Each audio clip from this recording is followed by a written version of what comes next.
What's goody world? I'm back with the homie Nick, and this is Nick's latest video actually. I decided to go ahead and do this one, but damn, you know what?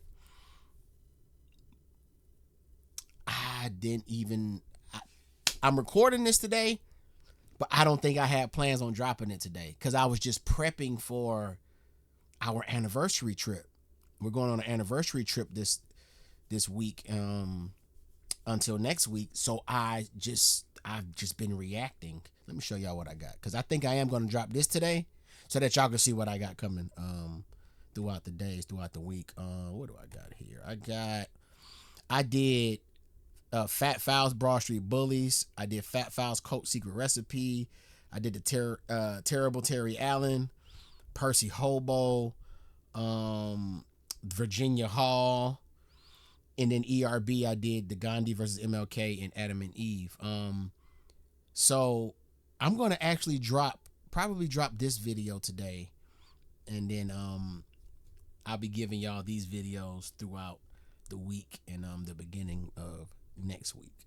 So we have landed at the Ministry of Ungentlemanly Warfare's demolition man, Robert DeLa Rochefoucauld.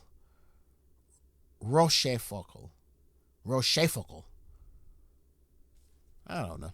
Let's see. Good long, confusing Quentin Tarantino title. I don't cover non-Americans very often, but when I do, you know it's something absolutely crazy. Today we're talking about Robert DeLa Rochefoucauld, a boy that escaped Nazi-occupied France. Today we're talking about Robert DeLa Rochefoucauld, a boy that escaped Nazi-occupied France, made his way over to Great Britain where he was trained by the British SOE, also known as the Ministry of Ungentlemanly Warfare. After completing his training, he was then parachuted back into Nazi-occupied France, where he was tasked with training French resistance fighters in how to be saboteurs and carrying out guerrilla warfare, as well as carrying out massive sabotage missions himself before being captured by the Nazis, tortured, sentenced to death, and somehow escaping before he would get rescued and then jump back into France and do it all over again. And we're going to get into it right after a word from our sponsor. Delete me. Why'd you give me a shotgun? It kicks too hard. Yeah, I know. I like watching the recoil. What are you talking about?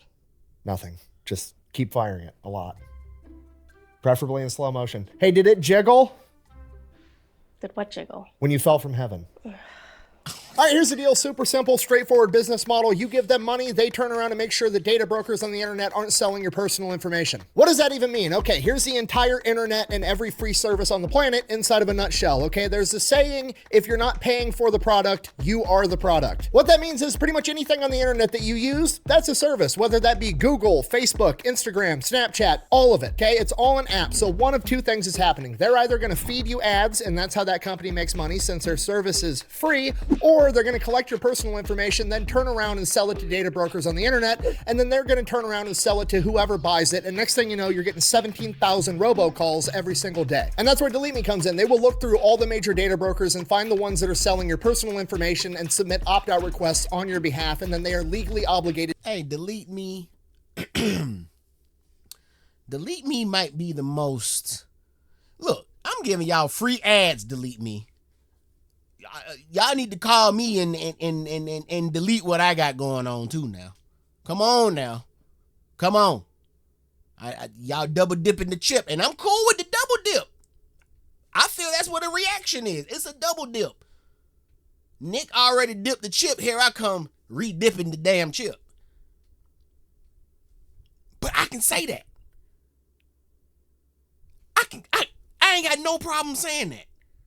Come on, Delete Me. Double dip the chip, bro. Come on. I need some free deletes, man. To comply. And then they'll continue to monitor these data brokers, and if they get your information again, Delete Me will submit an opt-out request again. Basically, you're paying Delete Me to get rid of all the downsides of all of the free stuff on the internet, which I think is absolutely worth it. If you want to check them out, I'll have a link and a discount code down below. Let's get back to the video. All right, our story begins in Paris, France in 1923 when Robert DeLa Rochefoucauld was born. He is one of 10 children. And unlike pretty much every other World War II war hero I've talked about on this channel, he did not grow up poor in poverty during the Great Depression. You messed with his eyesight, right? No. And that is because the last name La Rochefoucauld is quite literally French nobility dating back over 1,000 years. This guy grew up in a mansion right next to the Eiffel Tower and spent his summer times going off to grandma's house. And when I say grandma's house, what I really mean is grandma's castle that had 30 bedrooms. How did he get to grandma's house every summer? Great question. He took the family's private luxury train. Christina rich! Homie did not have a normal life, okay? He was going to fancy private schools, had everything served to him on a silver platter, literally learned 3 languages by the time he was 18. That being said, I love it already. I know this is the dog. Y'all know what I'm talking about. There is a movie where like a rich kid became, there's a few movies where like the rich kid who realizes its family terrible hierarchy ways, or not even the family, but there's another story Nick told, a great story that I reacted to in the beginning. Oh, about a kid who was well off. His dad was a slave owner. Oh, who is it? Brain fart. But this is one of those stories where the rich kid cares so much that his duty is to be rich, but use his riches to combat the wrong in the world. Is that what's about to happen? Talk to me now.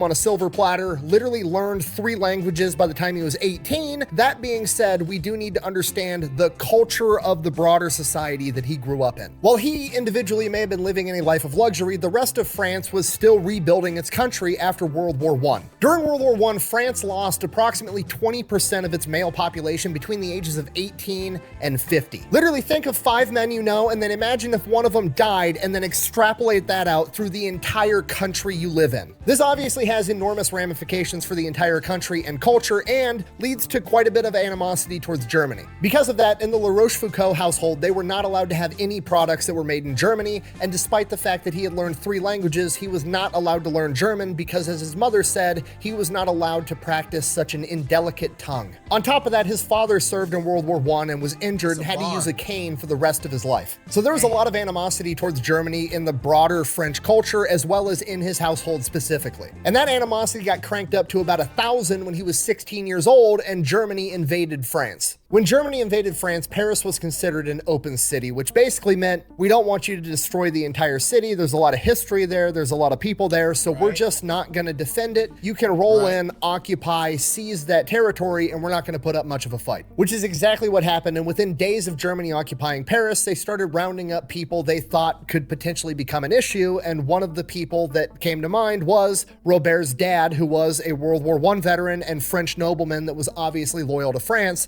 So they threw him in prison. Because of this, Robert, his mother, and his siblings all fled to Grandma's castle. We make for the refuge of Helm's Deep. While there, he began listening to the radio where Charles de Gaulle was speaking. Charles de Gaulle was a general in the French military that, after France fell, fled to the UK, and he was basically declared the leader of Free France and was going on the radio every day, encouraging the French to fight and advocating for France to fight back and reclaim their home. And being a 16-year-old teenager who had a ton of pride in his home country of France and grew up in this family of nobility with all these famous great men that came before him that did incredible things for the country, growing up in a society that already didn't really like Germany, not liking Germany himself, and having them roll in and imprison his father, naturally he ate that shit up. And it gets even worse when the situation in Paris stabilizes, so him and his mom and his siblings go back home and find out that Nazis have occupied their house. Upon their arrival, the Germans agree to let them live in the house, but they're still gonna live in the house too. So now he is quite literally a 16-year-old who does not like Nazis that is being forced to be a roommate with a bunch of Nazis. That's him. Look at him. Bro, there's no way you're going to tell me that this ain't a real person from back with Adolf. You can't, like, it's like he came back to life to play the role. I don't know, but I really don't like him. He does these characters so good that I don't think I like him in real life either. Ain't that crazy? Ain't that petty of me? Dickhead.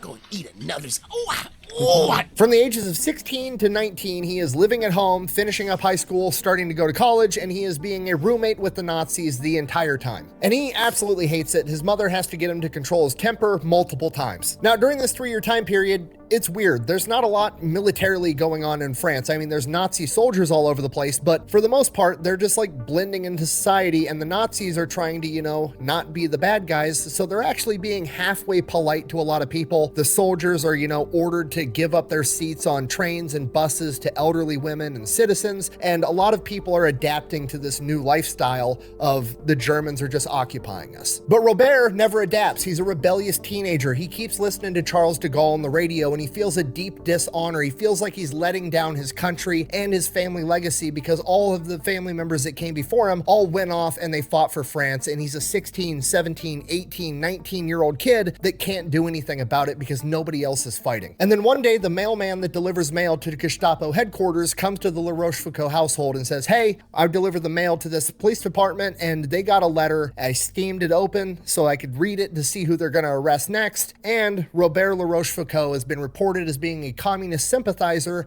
and they're going to come arrest him. Now, that's not true, but doesn't really matter. The Gestapo thinks it is and they're going to come arrest him. So at the age of 19, he has to flee. So he gets 2 fake IDs with 2 different names and then alternates which ID he's giving every time he has to show his papers. That way it makes it harder for him to track. He makes his way all the way to Spain where he links up with the resistance, and he tells them that he's actually a French Canadian and he's trying to make his way back to Great Britain so he can keep fighting against the Nazis. Which is brilliant because remember, he's trilingual. He speaks French, English, and Spanish, and this is going to explain his accent to anybody that wonders. So they buy his story. He gets linked up with 2 downed British pilots and they end up smuggling them back into Great Britain. And he's hoping that once he gets there, he's going to be able to link up with Charles de Gaulle and help fight for France.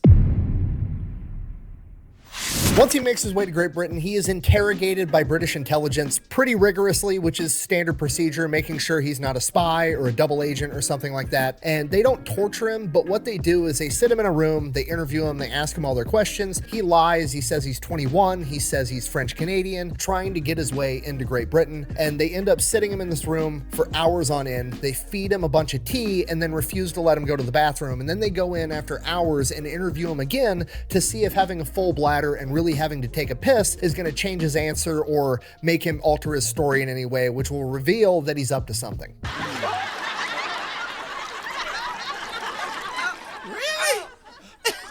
At which point, he basically just comes clean, tells the whole truth. He's 19, his name's Robert La Rochefoucauld, and one of the interviewers recognizes his name as French nobility. At which point, nepotism kicks in. They're like, oh, French nobility is not going to be a spy. Cool. We're going to send in a guy that'll talk to you if you really want to go fight the Germans. And they send in a guy by the name of P.K. Wicks. And he's an officer in the British SOE, the Special Operations Executive that Winston Churchill created to, quote, set Europe ablaze. He also gave them the name, the Ministry of Ungentlemanly Warfare.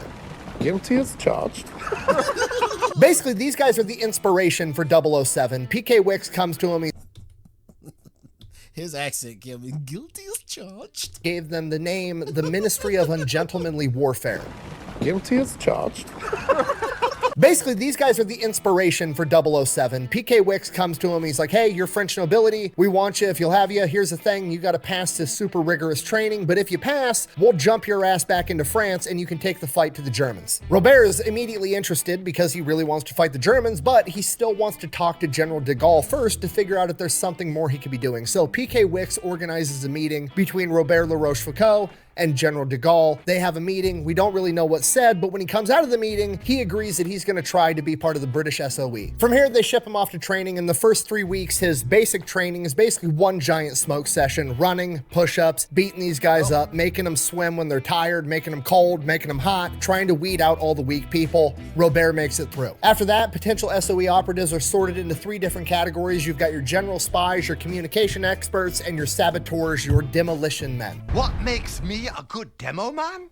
If I were a bad demo man, I wouldn't be sitting here discussing it with you now, would I? From here, he learns everything about sabotage. He not only learns how to make bombs, but more importantly, how to utilize those bombs to be most effective. He learns where to put them on a bridge to destabilize the entire structure. If he's going to take out a factory, he learns how to identify the most important components of the factory to take that factory out of commission for as long as possible. He learns that you shouldn't just attack power lines, you should attack the transformers that feed them, because that's what's going to take longer to replace. He learns that you shouldn't just target a railroad or a train, you should also take out all the cranes and heavy equipment that's going to be needed to clear that wreckage to repair it as well. After that, he learns how to be a paratrooper, and then the real spy training starts. You know what, sir? I can't say that I... Wait, if I recall, the paratrooper training it's crazy, right?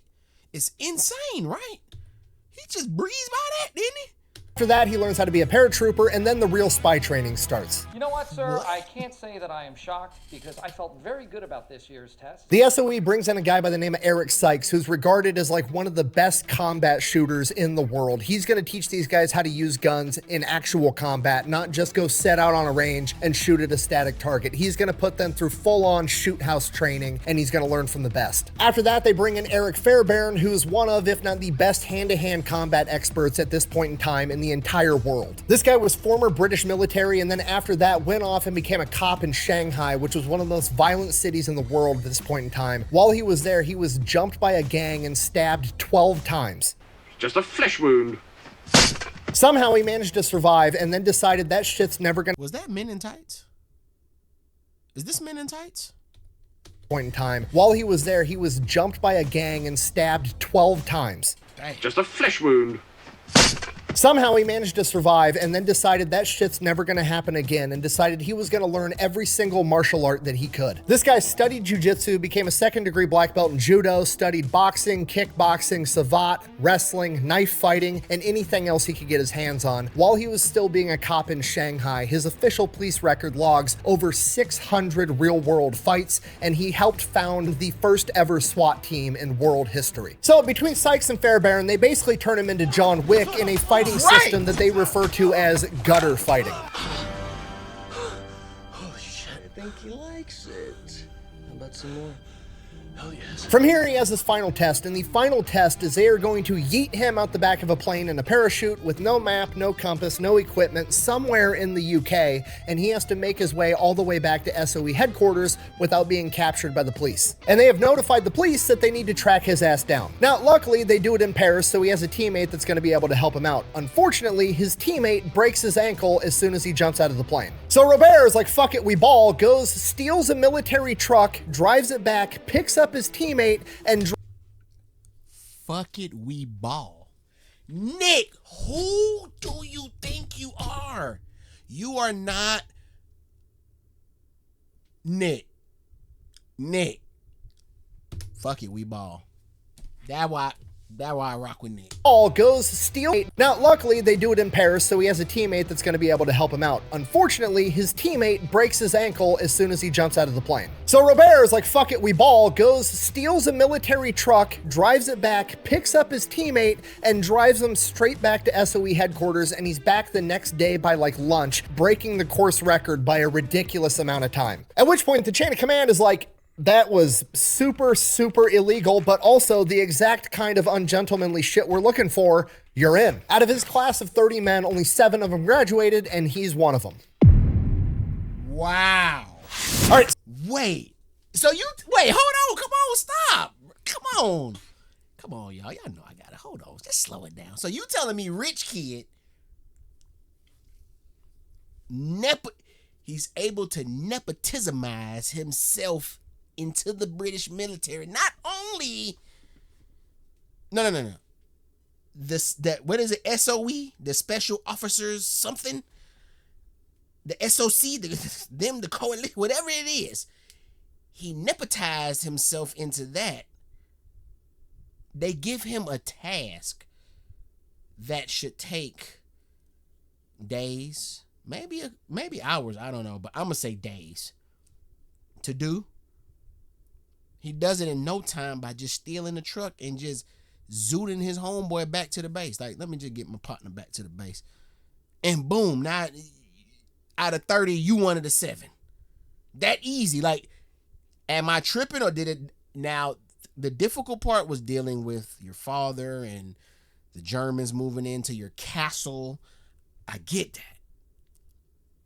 But the overall, like, it was just that easy for him to get in, get that position.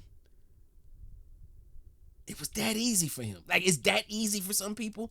It's crazy. 7 of them graduated, and he's one of them. All right, summer 1943. Since Robert has left France, things have changed a lot. When he left, you had the German-occupied section of France, and then you had Free France, or Vichy France, which was still kind of under Germany's control, but they were putting on the illusion that France still kind of existed as its own sovereign nation. And that was a big part of the reason when Robert was in France that people weren't as willing to fight, because there was still technically France as a sovereign nation, so to speak. But by the summer of 1943, that has changed as World War II has ramped up. The Nazis now occupy all of France. In addition to that, they are also forcing French people to work inside of factories, even sending some of them into Germany to work in their factories to aid with the war effort. Obviously, because of this, an enormous amount of the French population is pissed off, so that means that a bunch more of them are going to be willing to either A, help the resistance, or B, join the resistance themselves. The obvious problem, they don't have guns and they don't know what they're doing, and that is where Robert comes in. British SOE is linked up with the French resistance and told them they are going to be airdropping in an expert, and he is going to come with a bunch of guns and plastic explosives that he's going to distribute out to the French resistance, and then he's going to provide training and help them go out and sabotage the Germans. June 1943, he boards a plane headed off towards Nazi-occupied France. He's going to get dropped off at a certain zone, and the French resistance is going to be there waiting for him. On the way there, the plane gets lit up by German anti-aircraft fire. Luckily, they managed to limp the plane to the right drop zone. Robert jumps out, they throw out all the crates of guns and plastic explosives behind him, and then they take off. Robert never finds out what actually happened to that plane. So Robert hits the ground, French resistance runs out, they meet up with him. He's like, hey, we got lit up by the Germans. The Germans know that we're doing something here. We got to get all this shit on the trucks and dip, which is exactly what they do. Now, initially, Robert has some difficulties with the French resistance because they said that they were going to be parachuting in some badass expert, and then a 19-year-old kid shows up getting thrown out of a plane, and he's talking to a bunch of French resistance fighters that are, you know, normal dudes in their 20s, 30s, 40s, 50s, and now they're taking orders from some 19-year-old kid. But his skills spoke for themselves, and they eventually ended up having a huge amount of respect for him. And I forgot he's doing all of this at 19, y'all. My boy going special operations unit at 19.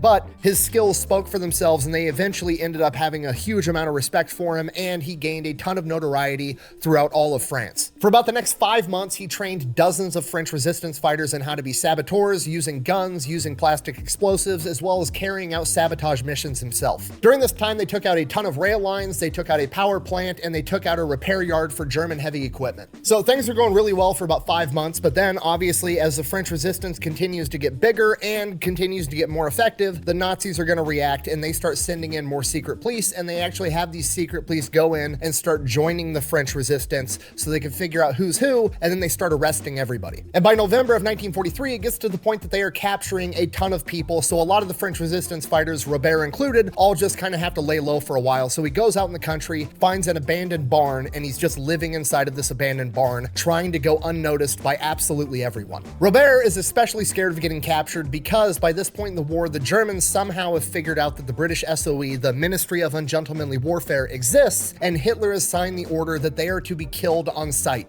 Now, technically that is a war crime, but the Germans argued that because they were operating in civilian clothing in German-occupied territory, they were an illegal combatant, so they were allowed to kill them. On top of that, the Germans aren't super renowned for caring about war crimes in the first place. So Robert is laying low inside of this abandoned barn out in the country for about a month. It's just long day after long day, waiting, and then one day on December 7th, 1943, a bunch of cop cars pull up to the barn. They go inside the barn, they arrest Robert. Robert tries to feed him a line of bullshit like, oh, I'm just, you know, some homeless guy that's traveling. I got tired. I pulled over in this barn to take a nap. The Germans then search the barn, find a bunch of plastic explosives and submachine guns, and he's like, those aren't mine.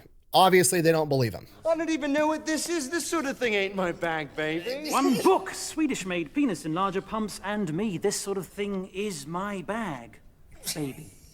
At this point, Robert is like, okay, well, I'm dead. I'm about to get shot in this barn right now because I'm British SOE. But That's not what they do. They handcuff him, they throw him in a car, and they start taking him off to prison. And the entire car ride there, he's like, why didn't they just kill me? What is gonna happen next? Oh, they're probably gonna torture me and then kill me. Great. And he's like trying to figure out why they didn't kill him right there on the spot, like they had orders to do. And it dawns on him, they probably didn't do it because he speaks fluent French, doesn't have an accent, and the dude kind of looks French. His family's been there for 1,000 years, so they didn't just instinctively think that he was British SOE. Realizing this, when he gets to the prison, for the first and only time during his operational career, he actually gives the Germans his real name because La Rochefoucauld, super French name that's well known, and then that's going to add to, oh, he's just French resistance, he's not British SOE, so at least he won't get executed immediately. From here, he gets thrown in solitary confinement for a couple of days. Obviously, they're trying to soften him up before they interrogate him, but he's already been in solitary confinement for like the past month inside of a barn, so it doesn't really affect him. Boy, they went all out on this one, huh? From here, they take him in, they interrogate him. It becomes pretty obvious to Robert that they think he's a communist, so he kind of like goes along with it, not by saying that he is a communist, but by refusing to admit that he's a communist, trying to get the Germans to prove it, and then that way it kind of like gives them tunnel vision that they're trying to prove that this guy's a communist. Basically, he's doing anything and everything he can to not get identified as British SOE. After the initial interrogations, they throw him into a normal cell, and he has a cellmate with him, and within being in the room with the cellmate for like 20 minutes, the guy has an epileptic seizure, falls onto the ground. 2 guards rush in, they start freaking out, they don't know what to do. Robert's just kind of sitting on the bed watching this whole thing go down. The 2 guards are helping the guy having the seizure. The door's wide open, and he's just like, huh. They end up taking the guy to the infirmary. Robert never sees him again. From here, they start interrogating Robert every day for multiple hours a day. And when I say interrogating, I mean torture. I thought he was about to scoot. I thought he was about to scat. But okay, maybe that's just let me hold on to that little piece of information. Maybe it plays a part in the story later on. Huh. They end up taking the guy to the infirmary. Robert never sees him again. From here, they start interrogating Robert every day for multiple hours a day. And when I say interrogating, I mean torturing. Now, we don't know exactly what Robert himself was subjected to, but we do know the methods that were being used in this prison at this time period. Those included waterboarding, getting beaten with bats, having your testicles shocked, having the soles of your feet cut open and being forced to walk on salt, the pulling out of teeth, the pulling out of fingernails, and there's even a couple accounts of prisoners being forced or strapped down over a toilet that was full of starving rats. And this goes on every day for months. Robert never says shit, or at least never says anything true or that's actually helpful to the Nazis. He keeps leaning back on his training. He keeps getting angry at the torturer. He's yelling at the guy. He's just making it not fun. You know what I mean? I've never tortured anybody, don't really want to, but I would imagine if you've tortured 100 people and they're all, you know, begging you to stop and crying and being sad, and you've got one guy that's yelling at you being a dick, it probably makes it a little bit less fun. Where did you get those relics from? The Ferran's garage sale? You know, I don't even think you want to be tortured. I don't want to be tortured. You're just like taking all the fun out of it. During this entire time period, the only good thing that happens is, for some reason, I have no idea why, the Germans are still allowing the prisoners to receive mail. And there's somebody from inside the local community that is sending in care packages to just random people. And Robert keeps getting these care packages with like chocolate and food and bread and shit. And that's what keeps him going. Other than that, it's just day after day of getting tortured for hours upon hours. And this goes on for months. December, January, February.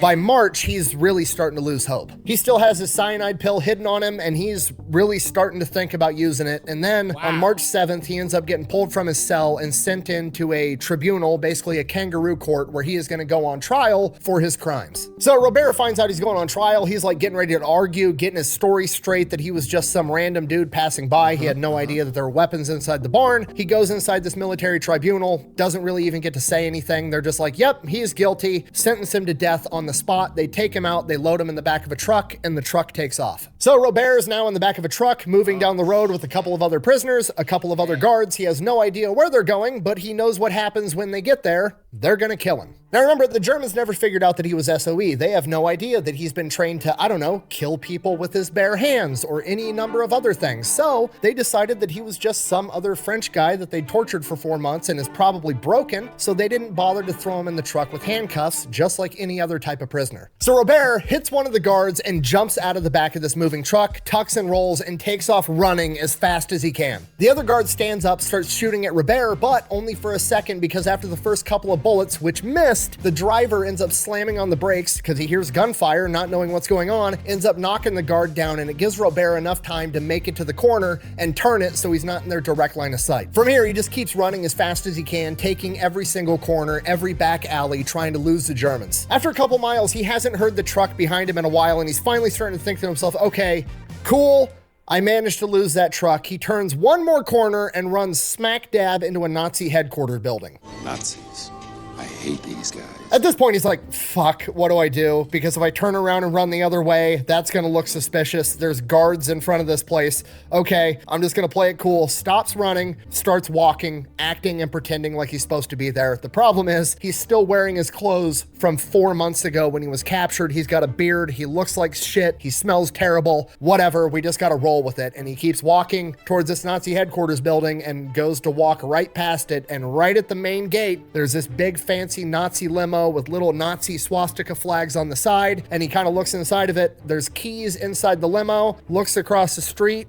The driver is clearly waiting for somebody, smoking a cigarette right across from the limo, and he's like, fuck it, jumps in the limo, turns the key, peels out. What goes around comes around. We still 19, right? In my head, he went into the next year. But in my head, he's still 19. I think he mentioned his birthday at the beginning, but I don't ever remember the dates. We still 19. I know we ain't 21, is all I'm saying. We ain't of legal age. My boy done been tortured for 4 months. Ain't say shit, had the cyanide on him. I'm straight on that. My boy going Forrest Gump. My boy going Forrest Gump. Y'all remember in the movie when Forrest started running for absolutely no reason at all, and he ended up with the beard and the raggedy stank clothes? My boy went Forrest Gump through the Nazi territory. Anybody steal a limousine? Nah. Nope. In the limo, turns the key, peels out. What goes around comes around. The driver across the street pulls out a pistol, starts shooting at the car, doesn't do any real damage. He turns a corner. He's doing the same thing now, but inside of a car, just speeding off, taking corner after corner, not knowing where to go, not knowing what to do. And then he sees a sign, Paris, that way. And he's like, okay, well, at least I know people in Paris. So that's where he goes. Makes it to the outskirts of town, runs face first into a Nazi checkpoint. Again, can't just, turn around and try a different route because that's going to look suspicious, especially if they've already radioed to look out for this car that he just stole. So he just kind of joins the queue. He gets in line with all the other cars waiting to get their papers checked and get waved through, and he just waits and he waits, and then he's up next. The Germans start walking up. There's no cars in front of him. He just floors it and drives through the barricade. The Germans start shooting up the car. They hit the car a ton, but luckily they don't hit him. From here, he drives the car as far and as fast as he can until there's black smoke just coming out of the hood of this car, and he's like, okay, gotta ditch this thing. Finds an abandoned quarry, drives it into the abandoned quarry off of a cliff. It explodes, and now he's just out in the middle of nowhere with absolutely nothing. And from here, he does the exact opposite of what you would expect him to do. He goes out into the woods, sleeps overnight, and then in the morning, walks back into the same town that he just escaped. And his logic was the Germans last saw him heading as fast as he could out of town. They're probably not going to be looking for him too hard inside of town, so that's exactly where he goes. And he decides he's going to go to the only place he knows where somebody kind of sort of might actually like him, and he goes to the return address that was on all those care packages that he got when he was in prison. It ends up being a Nazi-occupied hotel, and the guy that was sending all the packages is the guy that runs the hotel. So he goes there, that guy takes him in, gets him cleaned up, feeds him, lets him stay there for a couple of days while he gets him fake papers, and then he smuggles him out of town in the back of his truck in a giant pile of hay. And as they go through the Nazi checkpoint, the guy's like, oh, I'm just, I run the hotel in town. All the Nazis know who this guy is. He runs the Nazi hotel. He's like, I'm going to feed all this hay to my sheep. The Germans go in, they stab the hay pile with bayonets, somehow missing La Rochefoucauld every single time, and then they make it out of town. They go to the next town over, go to the train station, uses his fake papers to get on a train headed towards Paris. Once he gets on the train, he's sitting in the back and he can see Nazis coming through inspecting everybody's papers. And he's like, oh, shit. And he's like, okay, well, I've got... Wait a minute, bro. There's so many obstacles. This is an obstacle. This is an obstacle course story. Boy, ain't no way you running this many speed bumps. Boy, ain't no way. Boy, ain't no way. fake papers, but I don't know how good these fake papers actually are. They were good enough to get past the guy running the train station, but he's not a soldier clearly looking for somebody. And if these guys find out my papers are fake, it's game over. So he gets up, goes to the bathroom, crams himself into the little cabinet underneath the sink, and stays there for the entire train ride back to Paris. Once he gets back to Paris, he goes to his aunt and his uncle's house. They're happy to see him. They feed him, they clothe him, they get him everything he needs for a couple of days. He links back up with the French resistance. They get a message. Wait, Nick, bro. So you telling me it's so many obstacle courses that you just got to speed through them. You telling me my boy Peep Game, 19 years old, my boy Peep Game, he speaks Spanish, French, and English. Fuck you talking about. Okay? He's speaking the world language right now. So he see the world different. He Peep Game. He goes into the restroom and crams himself into the cabinet. So while stink, fat, gelatinous, nasty, I'm just trying to paint this picture of just a nasty man coming in and taking shit. He just got to be in the cabinet, just inhaling the shit crammed up. Mind you, he in there farting and all kinds of shit too. Oh, what, bruh. Ain't no way. And you know them train rides be hours. Oh, this is crazy. They clothe him, they get him everything he needs for a couple of days. He links back up with the French resistance. They get a message over to British SOE, and a couple of days after that, he gets extracted via either submarine or gunboat, depending on which source you want to read. Makes it back to Great Britain, gets interrogated all over again, making sure that he didn't get turned into a double agent, and from there, he gets to spend some time recovering from getting tortured and starved for 4 months straight. All right, spring 1944, he's recovered. Things are starting to ramp up for D-Day, and he volunteered. Oh, wait. When? All right, spring 1944, he's recovered. Things are starting to ramp up for D-Day, and he volunteers to jump back into France to help set the stage for D-Day. Same thing happens all over again. This time he jumps into Britannia right along the Atlantic coast, and he just goes in, meets up with all the resistance, starts training as many guys as he can, distributes all the supplies that he has, and goes out on missions, sabotaging rail lines, electrical plants, everything and anything that he can find to slow the Germans down for when D-Day comes. And again, the same exact thing happens. He's there for like 2-3 months, and then the Germans start realizing that the French resistance has suddenly gotten way more effective, so they start sending in a bunch of more people to break up the French resistance, and he's like, I'm not getting fucking captured again. I've made it this far without getting captured. I did a bunch of damage. He calls in, gets extracted, makes his way back to Great Britain. That's all, folks. Spicy baby. All right, April 29th, 1944, the British launch a massive bombing campaign on a French munitions factory that is building ammo for the Nazis, and they bomb the holy hell out of it, but it's only down for about a week before they start producing ammunition again. At this point, the British are like, okay, a couple of options. We could bomb it again. I mean, bombs are effective, but they're not like pinpoint accurate. We're not going to be able to go in there, find out where the most important parts of this factory are, and target those specifically. We're just kind of like trying to blow the whole thing to hell. But the downside is it's really risky. You're putting all the planes, all the soldiers' lives at risk. It's a big deal. So we could also just have a saboteur go in there, pinpoint a couple of things, and take this factory out of commission. And that's what they decide to do. They call up La Rochefoucauld, he jumps back into France, and now he is tasked with taking out this munitions plant. Only problem, it's not the French resistance waiting for him at the drop zone. Somehow, it's the Germans. They ambush him and capture him almost immediately. Not again. They throw him in the truck, take him to some house, they start interrogating him. After a little while, he hears a bunch of trucks pull up outside, and he's like, oh great, the Nazis are here to take me to the real prison where I'm gonna get tortured all over again. And then the whole house just starts getting lit up with machine gun fire. He hits the deck, dudes come in with guns, kill all the Germans. It was the French resistance that was supposed to meet him there originally. They went out there, got the guns, came back for him, and then killed all the Nazis. At which point he's like, great, perfect, wonderful. Okay, now back to this munitions plant. He links up with the resistance. They start talking it. They case the place. This munitions. So my boy was in a jail that got lit up by his people, just like the movies, just like the movies. All of this has happened. Springtime. It's spring. 19 years old. This is what he going through. This coming off of winter torture. My boy coming off of winter torture to a spring drive-by, but it's his partners coming to save him.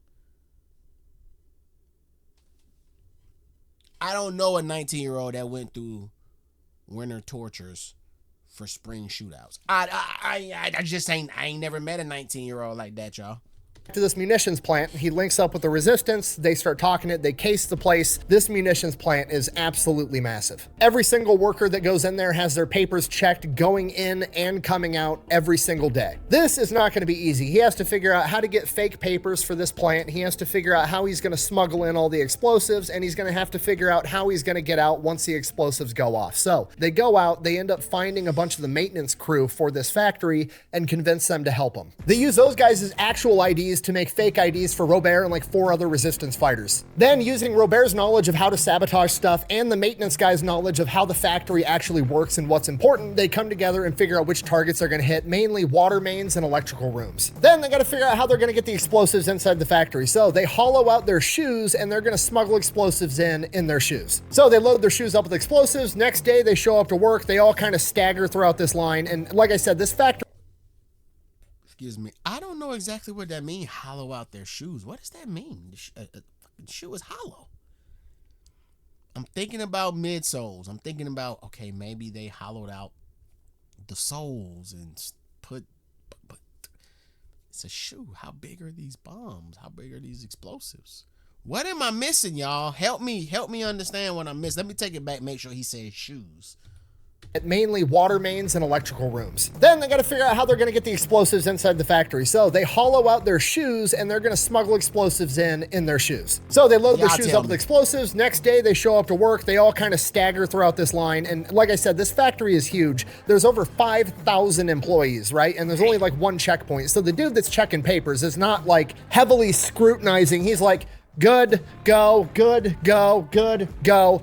It's not real in-depth. Robert didn't realize that. He gets to walk right through. They get inside, they actually go to work. They work a full shift. At some point during the day, they go to the bathroom, hollow out their shoes, get all the explosives out of it, and then go stash it somewhere inside the place. And then tomorrow, they're gonna come back and do it all over again. After that, they finish working their shift, quitting time, the horn blows, they all go home, they go back to the hideout, they have a big party because the plan is working, but Robert is like, okay, these guys aren't checking us that heavily, and I wanna hurry this shit up and blow up this munition plant because every day we're making more ammo. You know, we need to stop that. That's the whole point of the mission. So he needs to figure out how to get more explosives in every single day because at this rate, it's going to take forever. So he figures the only thing you're really allowed to bring into this factory is your lunch. So we need to figure out how to get more plastic explosives inside of our lunch boxes. It's literally the opposite of the Johnny Cash song where he steals a Cadillac 1 piece at a time and it didn't cost him a dime, except now Robert is smuggling in plastic explosives to blow up the entire factory. So what he does is he goes down to the grocery store, buys a baguette, a loaf of bread, cuts the end off, gets a spoon, hollows out the entire loaf of bread, and just ass packs this baguette full of C4. Go back to work the next day, guy checks the papers, looks in the lunchbox, oh shit, he's got a baguette, this is France, that's normal, go ahead and go right in. And then there's 5 other guys also bringing a fucking loaf of C4. After 7 days, they managed to smuggle in 40 pounds of C4. Oh, sourdough. We love hot bread. We love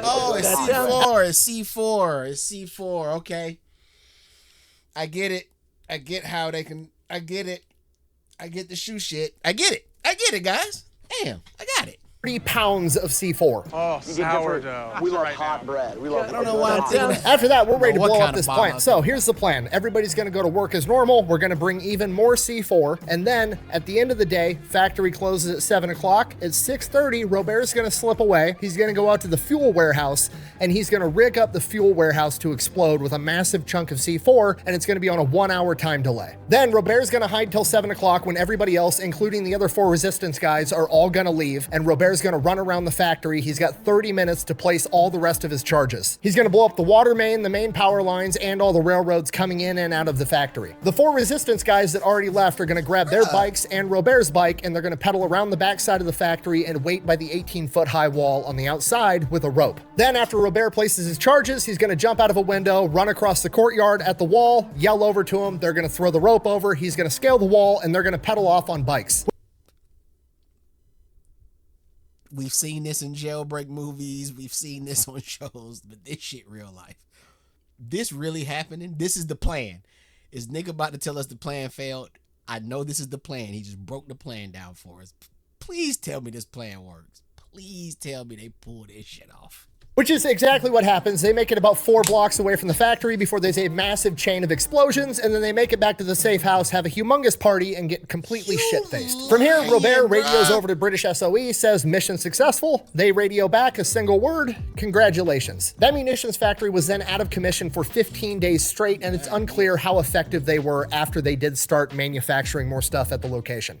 Buh! It was only out of commission for 2 weeks. I don't know why you're making such a big deal about it, like that's a huge deal. Buh! Okay, first of all, when you're playing Who's Got More Bullets with America and your factory goes down for 2 weeks straight, it's a fucking problem, okay? Right. Second of all, a British Lancaster bombing formation only managed to put this factory out of commission for 7 days, and Robert DeLa Rochefoucauld went in there with a loaf of bread and did twice as much damage, okay? That's gangster as fuck. Sorry, anyways, from here, Robert's just pretty much waiting to get extracted. He needs to get the orders of when and where to meet for his extraction, so he's hanging out at the safe house for a couple of days. The orders finally come down. Hey, tomorrow night, we need you to meet us in this next town over at this location. So he spends the next day memorizing the exact route he's going to take, and he's going to ride his bike there at night in pitch darkness. So he wants to memorize the route so he knows every little curve of the road so he can ride there in the dark. And that's exactly what he does. Starts riding his bike. It's pitch blackout. Can't really see shit. He hears a car coming up behind him, jumps in the ditch, waits for the car to pass by, comes back out, makes it a couple more miles. Another car coming, jumps in the ditch, hides, waits for the car to pass by, comes back out, riding his bike in the dark, can't see anything, and then all of a sudden,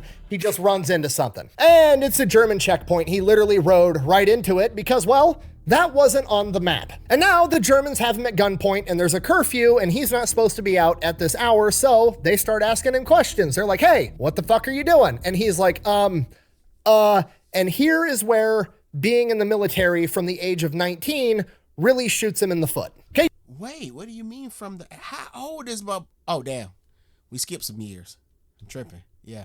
Where being in the military from the age of 19 really shoots him in the foot. Okay, you gotta realize, Robert is like 21 years old right now, but he's had a really weird life between the ages of 16 and 21. Everything after the age of 16 has been like building up to do 007 type shit. So in a lot of ways, socially speaking, he's still a 16-year-old. So when he's asked, what are you doing out past curfew? The 16-year-old social skills kick in and he's like, I was out in the woods making love to my girlfriend.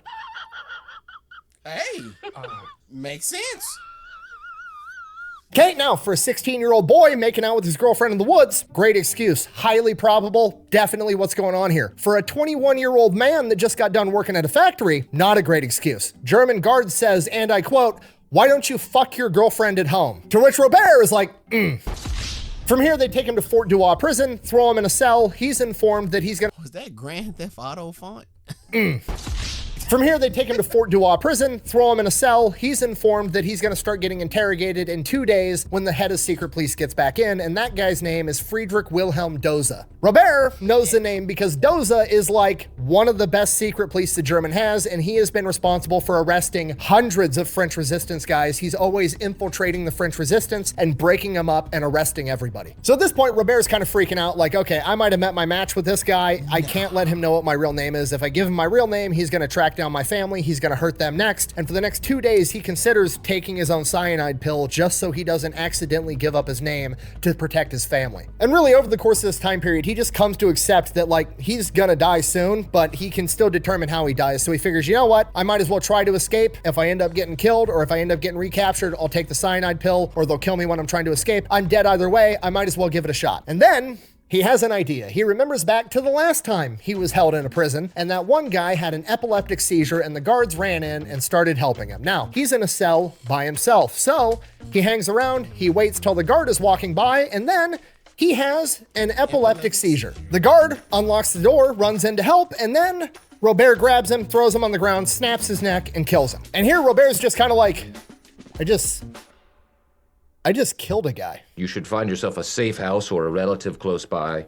Lay low for a while because you're probably wanted for murder. And then he kind of like snaps out of it like, okay, gotta move fast, looks for the keys to...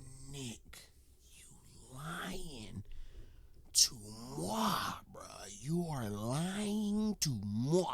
What are you... Wait a minute. I'm thinking, y'all gotta understand where I thought this story was going.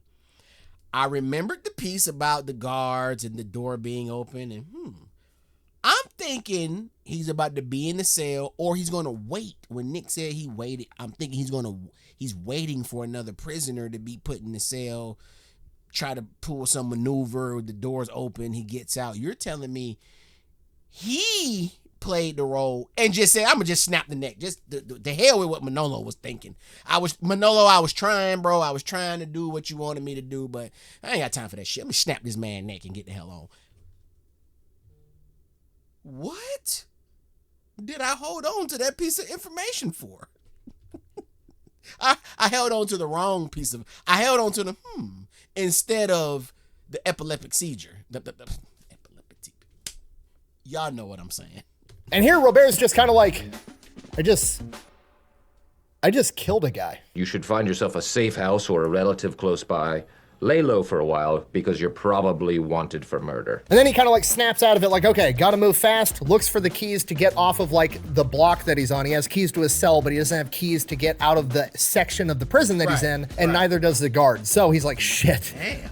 What do I do now? So he decides that guard's roughly the same size as me, so he strips the guard down and puts on the Nazi uniform. So now, not only is he dressed like a Nazi, but he also has a pistol. So things are looking better. He's like, okay, how do I get keys to get off this cell block? And there's, you know, just a bunch of cells, and then there's like the room that the guards are always going into. So he's like, maybe the keys are in there. So he walks in his Nazi uniform over to the guards' lounge, or whatever you want to call it, opens the door. There's 2 guards in there sleeping. So he kind of starts shuffling around, looking for keys to get off this cell block. The guards wake up, shoots both the guards, finds the keys, gets off the cell block, walks out the front door of the prison, and goes back to the safe house, does not get caught.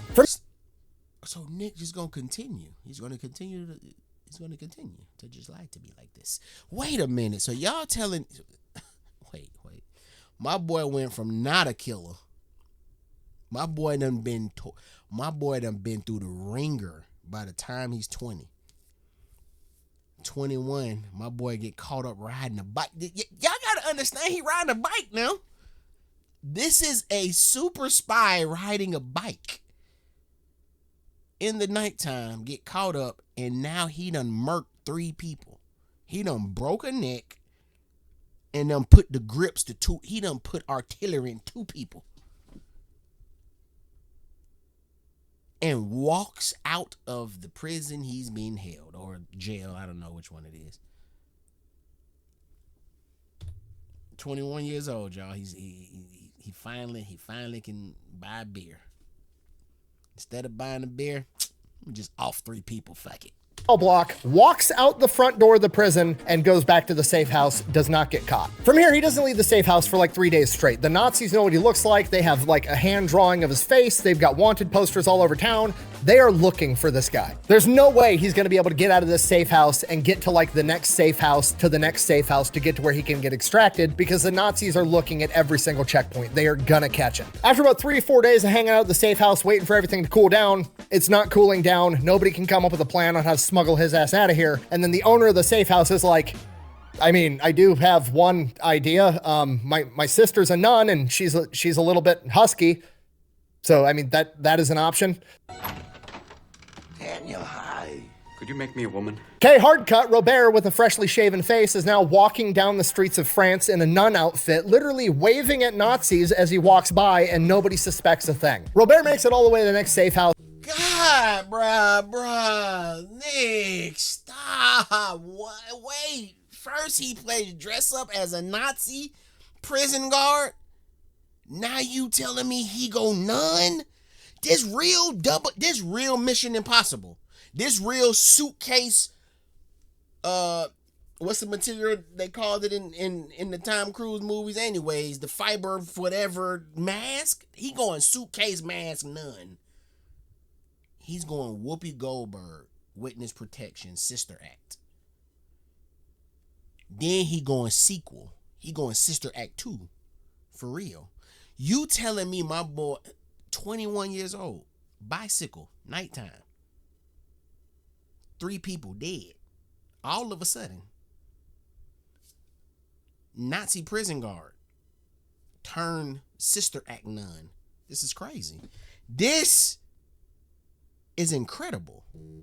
Waving at Nazis as he walks by, and nobody suspects a thing. Robert makes it all the way to the next safe house, goes up, knocks on the door. A woman answers the door. He knows he's looking for a guy. I don't know his name. Mike, Rob, whatever. So in a female voice, still trying to, put up the impression that he's a nun, not knowing if this woman's to be trusted or not, he asks if, oh, is Mike here? And she's like, yeah, I'll go get him. Mike comes to the door, and Mike is like, sees this nun in front of him, and he's like immediately like upset and distraught, and he's like, oh no.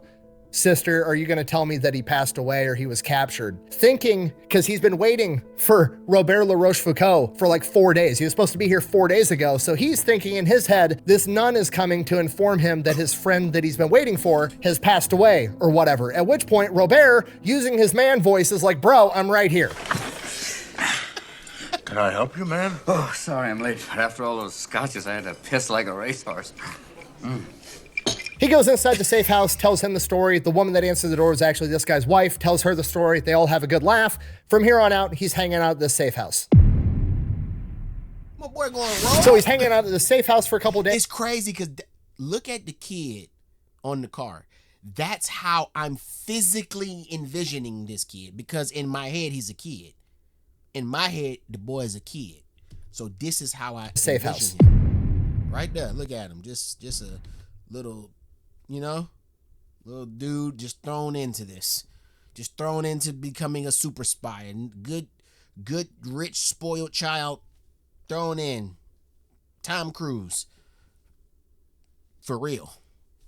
So he's hanging out at the safe house for a couple of days, and then a couple more days, and then a couple more days, and the orders for him to get extracted are just not coming through. There's no plans, there's no communication, just nothing. And eventually the owner of the safe house is like, okay, we got to get you somewhere that isn't here, because if the Germans come, you're going to get all of us killed. So he ends up organizing for him to go out into the boonies, into this lumberjack camp out in the woods, and he's just going to work there as a lumberjack until the orders come through. So that's what he does. He goes out to this lumberjack camp, and he's being a lumberjack, cutting down trees for weeks, and then weeks turn into a month, and then a month turns into another month, and he's finally like, what the fuck is going on? There's a war going on. I'm supposed to be, doing stuff. I'm out here cutting trees. And he's like, fuck it, I'm just gonna go back, rejoin the resistance, and go rogue. So that's what he does. One day he just walks out of the lumberjack camp, goes back into town, links back up with the French resistance group that helped him sabotage the ammunition factory, and just goes absolutely ham. Now, we don't have great documentation on what exactly he was doing, but it's pretty safe to assume he was going out, training more resistance guys, and then leading missions to sabotage stuff that he thought would piss off the Nazis. And like I said, while we don't know exactly what he specifically was up to, we do know that in his general area around this general time period,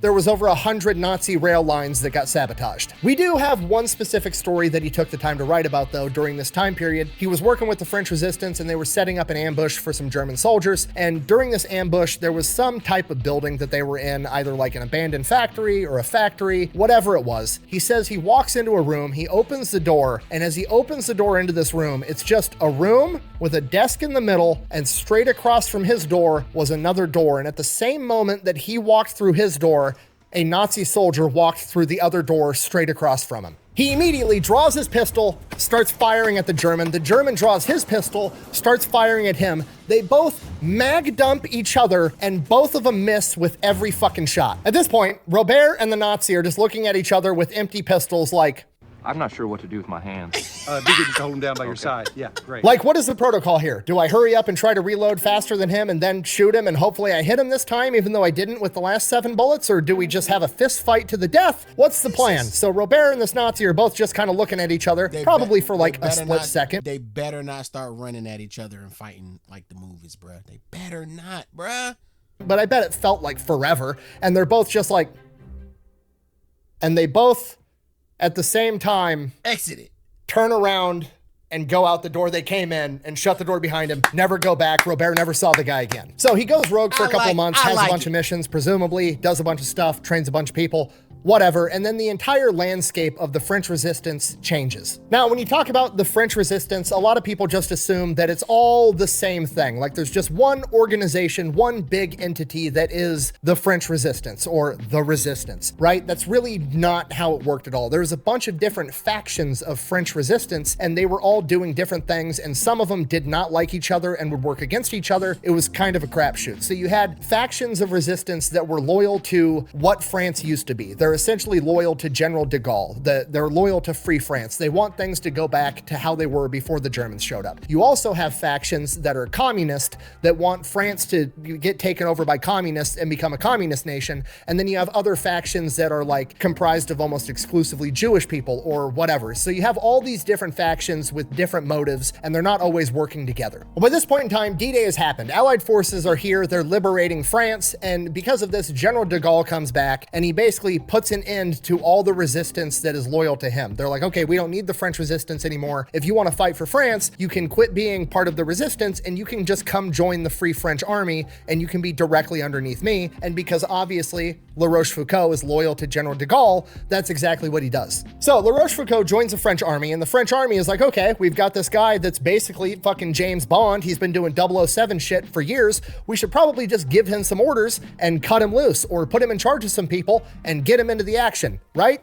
Obvious thing to do. So naturally, that's what they don't do because the military is going to military, and they decide that they're going to send him to officer school in the middle of World War II. So they pull him out of the field, send him to officer training. So Robert hates it, giant waste of his time. He's 21 years old. He's showing up to these officer training classes, getting taught by people that know less about what's going on than he does. They're less capable than he is, but he's, learning from them. So he's basically just shows up, jumps through all the hoops, graduates at the top of his class, and then he goes and joins the French army, and he gets assigned to a commando unit because, well, at least that makes sense.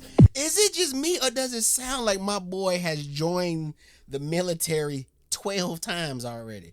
Am I tripping? When I hear the word join and I hear it just makes me think he's just going through the process over and over. What? 21? What's happening? How many militaries this man gonna join? Bro. He goes and joins the French army and he gets assigned to a commando unit because, well, at least that makes sense. Now, by this point in the war, Germany is pretty much pulled out of France. The Allies are there. They're retaking France. But there's a couple of locations where they left a bunch of soldiers behind and they were going to try to hold them, mainly submarine bases on the Atlantic coast. The one that we're going to be talking about today is right outside of Bordeaux. These German submarine bases were basically impenetrable. They had bunkers, pillboxes, casemates, hundreds of thousands of mines around them, and then the concrete was so thick they were basically immune to Allied bombing. And Germany wanted to keep them running as long as possible because they wanted the U-boats out in the Atlantic harassing Allied shipping, which is going to hamper the entire war effort and make it harder for the Allies to push into Germany. So Robert and the commando unit that he's in have been tasked with taking out this massive sub base right outside of Bordeaux. And this is called Operation Venerable, and it happens on April 14th, 1945. Now, like I said, these submarine bases are basically impervious to Allied bombings, or at least conventional Allied bombings. So the Allied forces decided they were going to use a different type of bomb. Napalm, jungle jelly, sweet, sticky fire. If we can't blow you up, we're just gonna slow roast you alive, was basically the plan. So they go in, all the commando troops get ready, they get staged, they napalm bomb the holy hell out of this place, and then they're getting ready to launch their attack. They send scouts forward, scouts come back, and the section that the commando unit that Robert is supposed to attack didn't really get hit by napalm. Okay, the problem, this section also has a massive casemate with a humongous gun, like the big tank turret inside the concrete right there, and it's completely unscathed.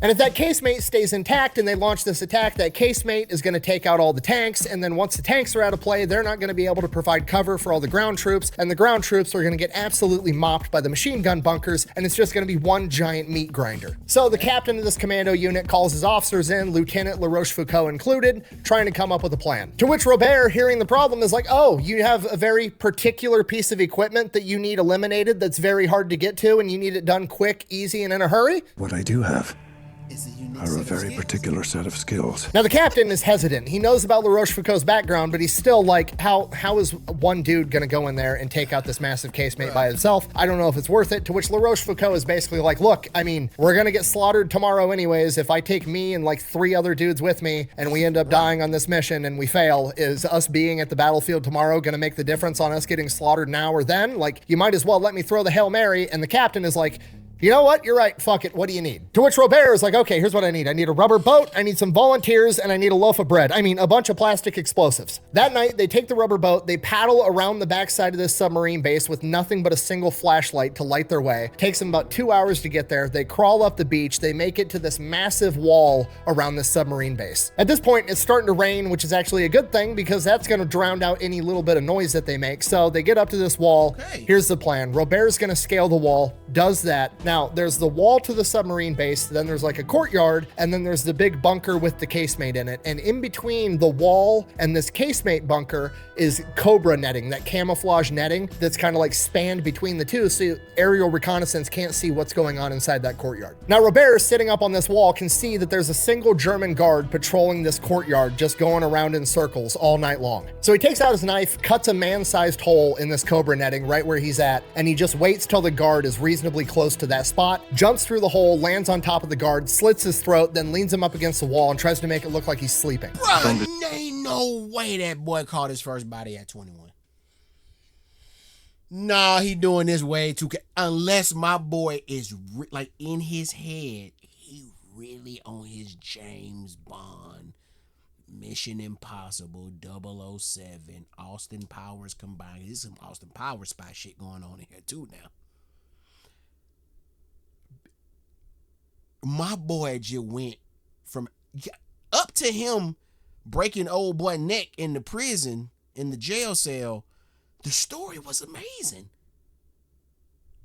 It was amazing. Then he just turned full-blown killer. Now he just jumping through manhole-sized nets and slitting and slicing throats. Bruh, this is my boy brain is conditioned. He not spoiled. He wasn't spoiled at all. He just happened to be a rich kid. I don't know. They built different, y'all. You telling me even the spoiled kids were built different? The movies I watch, the spoiled kid always been the spoiled kid, no matter they lived in the castle or a mansion, no matter if it was even in the, it don't matter where it was. The spoiled kid was always the asshole. This is not what that's portraying. This man got balls of steel. This kid has balls of steel, bruh.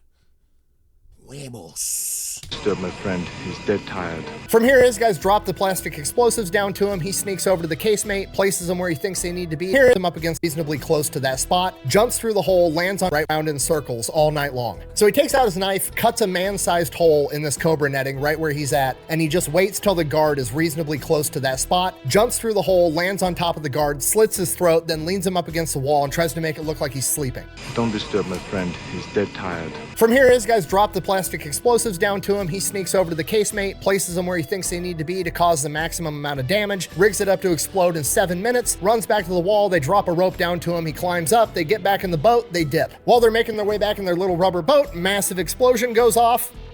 Hopefully he did enough damage to take the casemate out for the massive assault tomorrow. Tomorrow rolls around, they launch this massive assault. The casemate never fires a single round. Whatever happened, he apparently was able to disable it enough that they weren't able to use it. Unfortunately, during the assault, which he also partook in, somebody stepped on a landmine, that landmine exploded, and a piece of shrapnel shredded through his leg. He ends up getting hospitalized, has to go through surgery, get a prosthetic kneecap, and by the time he's recovered, the war is over. For his service, he was awarded the French Croix de Guerre as well as the Legion of Honor. Those are equivalent to like the Bronze Star with V device and the Medal of Honor. And then from the British, he was awarded the Distinguished Service Medal and the Distinguished Conduct Medal, which is equivalent to like the American Silver Star and the Distinguished Service Cross. The Distinguished Service Cross. That's how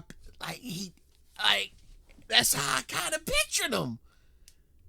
Damn. Equivalent to like the American Silver Star and the Distinguished Service Cross. The Distinguished Service Cross is second only to the Medal of Honor. So a bunch of high-ranking awards. And from here, he basically gets to live happily ever after, gets married, has 4 kids, becomes a mayor of his town for 30 years, and he even picks back up his family's noble title and becomes Count Robert DeLa Rochefoucauld. They didn't come out and say he's a pimp, but I know a pimp when I see one. They called him the Count. Thank you for watching. Best way to support the channel is go buy some merch over at thefatelectrician.com. Quack bang out. No, Nick, no! I can't help but wonder who the Nazi was that he ran into and had the shootout with where they both missed with all their bullets and then decided to turn around and walk the other way. Like, it just feels like that's 2 main characters running into each other when they weren't supposed to. Yo, that's... Bruh.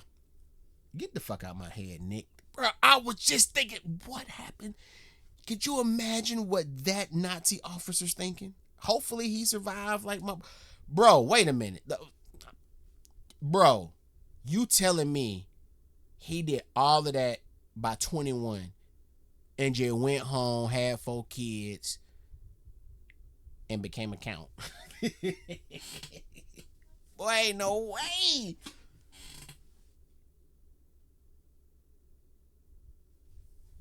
Wait a minute.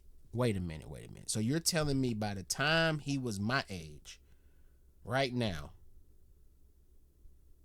he had lived another 21 years.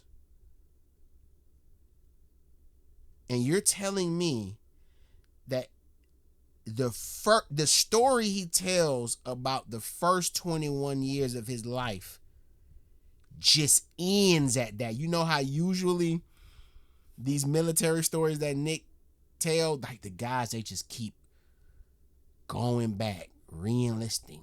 They get in position here again. Even if they finally think they're done, they'll come back and get them. You telling me that after 21 years, he just said, yeah, I'm done with that part of my life. I'm done being the spy that inspires all the movies. This man from birth had plot armor.